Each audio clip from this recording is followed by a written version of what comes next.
Hi guys, welcome to our series all about Wix carts, orders, and checkouts. If you have a Wix booking site and would like to enable the side cart, cart page, and cart icon, then here's how you can do it. On your site's dashboard, go to Settings. On this search bar, look for Booking Settings, and from the results, select Bookings Cart Checkout. Scroll down and look for Client Booking Flow, then click on it. Now here, scroll down to the bottom where you will see the cart option. Toggle this button on if this is the kind of setup you want for your Wix site. When you toggle this button on, you're basically allowing your clients to pay for multiple services and products at once.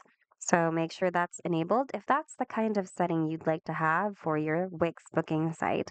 Once you're done setting that up, go back to the top and then click on the Save button to save your new settings. And that's it. Your settings have been saved.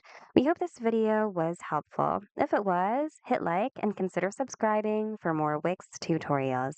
Thanks for watching and see you guys in the next video.